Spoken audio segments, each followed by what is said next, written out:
감옥에 간 요셉. 만 2년 후에 바로가 꿈을 꾼즉 자기가 나일 강가에 서 있는데 2년 후에 라는 말을 듣고 2년만 감옥에 있었나? 라고 착각할 수도 있는데요. 약 5년 정도 있었다라고 합니다. 자, 그렇다면 요셉의 인생을 한번 생각해 보세요. 요셉이 17세에 집을 떠나왔습니다. 애굽에 있는 친위 대장 집에서 노예 생활을 했습니다. 그리고 억울하게 감옥에 들어갔어요. 하지만 요셉은 한 번도 이것에 대해서 항소하거나 사람들에게 소문을 퍼뜨리지 않았습니다. 오로지 하나님의 시간표, 하나님이 나에게 주신 시간표를 발견하고 그것을 만들어 갔던 렘넌트였습니다. 자, 그래서 감옥에 들어가서도 하나님께서 함께 하심을 누리고 범사에 형통했다라고 되어 있습니다. 그 요셉에게 하나님이 드디어 하나님의 시간표를 볼 수 있게 됩니다. 자, 두 간원장이 요셉이 갇힌 곳에 오게 됐다라고 했어요. 자, 간원장이란 말은 그때 당시에는 누가 왕을 더 많이 만나느냐가 진짜 권력가였습니다. 그런데 술을 맡았다, 떡을 맡았다 이 말은 늘 바로 왕을 만났던 장관들이라는 거예요.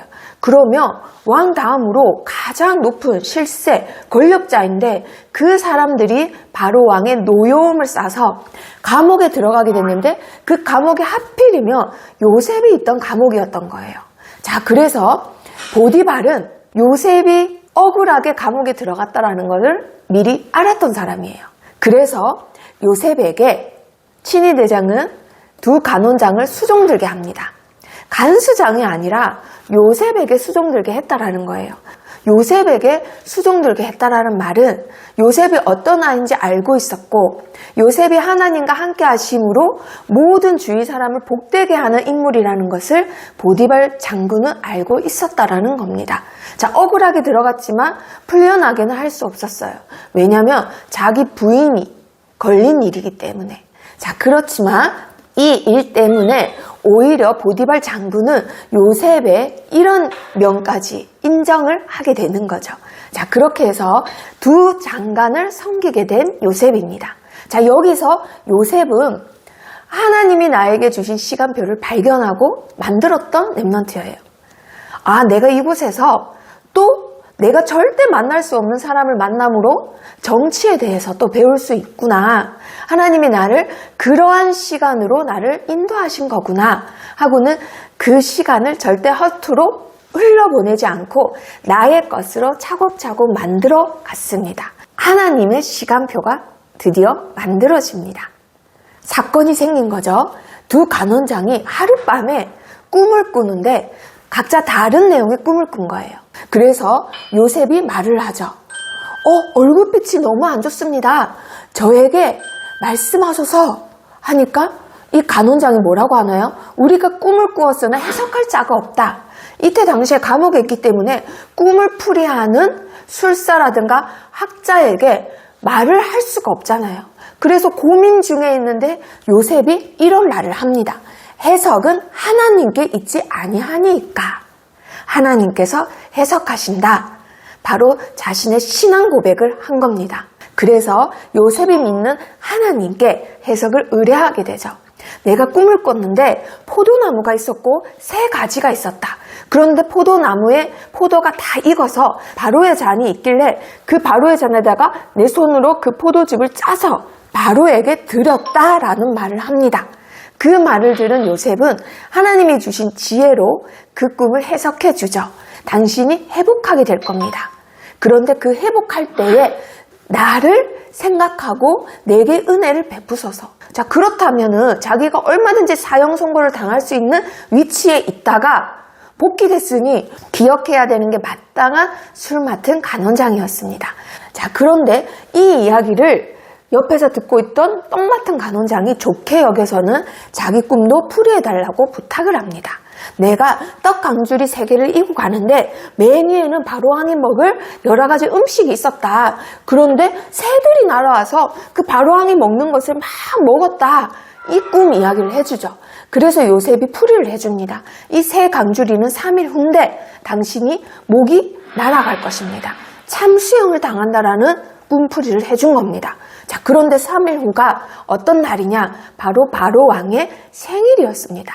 탄생일이기 때문에 왕의 잔치일에 제수가 풀려나기도 하고 죽기도 하는 이벤트가 있었어요. 자, 그런데 요셉이 풀이해준 대로 술 맡은 간원장은 복귀되고 떡 맡은 간원장은 참수형을 당하게 됩니다. 이 장 마지막에 이렇게 끝납니다. 술 맡은 간원장이 요셉을 기억하지 못하고 그를 잊었더라. 기억하기로 부탁받았으면서도 나가고 나니까 감쪽같이 요셉을 잊어버린 술 맡은 간원장이었습니다. 그런데 요셉의 인생을 한번 생각해 보세요. 크게 3번의 배신을 겪게 됩니다. 첫 번째, 자기 가족인 형제에게서 버림을 받게 되죠. 하물며 자기를 죽이려고 했는데 노예로 팔아버린 배신이에요. 그리고 노예로 갔지만은 하나님 앞에서 자기에게 맡은 일을 충성되게 했습니다.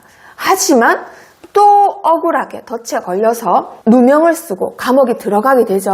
억울하게 인생을 허비하게 되고 하물며 감옥까지 들어간 경우에는 그 억울함이 너무 깊어서 이 감옥 생활을 사실은 하지 못한다라고 합니다. 엄청난 스트레스로 병중에 눕게 된다라는 거예요. 요셉은 술 맡은 간원장과 떡 맡은 간원장을 잘 수종 들었는데도 불구하고요. 풀려난 술 간원장은 요셉을 까마득히 잊어버렸습니다. 그러면 총 3번의 큰 배신을 겪은 요셉은 낙심할 수밖에 없습니다. 그런데도 요셉은 하나님의 시간표를 본 렘넌트였어요. 하나님이 나에게 주신 시간표, 내가 만들어 가야 되는 시간표, 세계복음화를 이루는 그림을 그려나갔기 때문에 요셉에게는 어떤 사건과 위기와 배신도 흔들리는 요인이 될 수 없었습니다. 그것 또한 형통한 자가 되어 건너뛰게 되었죠. 이렇게 우리 렘넌트들이 요셉이 누렸던 하나님이 나에게 주신 시간표 분명히 있습니다. 렘넌트들마다 다 다른 시간표, 다 다른 환경, 만들어 가야 되는 망대가 있습니다. 하나님의 시간표가 되면 마침내 하나님이 우리 렘넌트들을 세계복음화하는 자리로 이끌어 가십니다. 만 2년 후에 바로가 꿈을 꾸게 해서 아무도 풀이하는 사람이 없자 그 자리에 있었던 술 맡은 간원장이 사실은 잊으려고 했던 자신의 죄를 고백합니다. 요셉을 하나님께서는 반드시 기억하시고 우리 렘넌트들이 억울한 일을 당하더라도 반드시 사건을 일으켜서 우리 렘넌트들을 237 나라 하는 서밋의 자리로 앉히십니다. 그래서 하나님이 주신 시간표, 그것을 누리는 우리 렘넌트들이 되기를 축복합니다. 3가지 붙였습니다. 세계복음화하는 하나님의 시간표 반드시 있습니다. 지금 내가 요셉과 같이 낮은 자리에 있더라도, 요셉과 같이 억울한 자리에 있더라도 그 자리에서 내가 하나님께 최고의 영광을 돌리겠다. 나에게 주신 하나님의 시간표를 만들어 가겠다. 그런 렘넌트들에게는 하나님께서는 현장을 맡기시고 237 나라 살릴 자리에 앉히십니다. 그렇기 때문에 우리 렘넌트들 오늘 지금 최고의 시간표를 만들기를 축복합니다.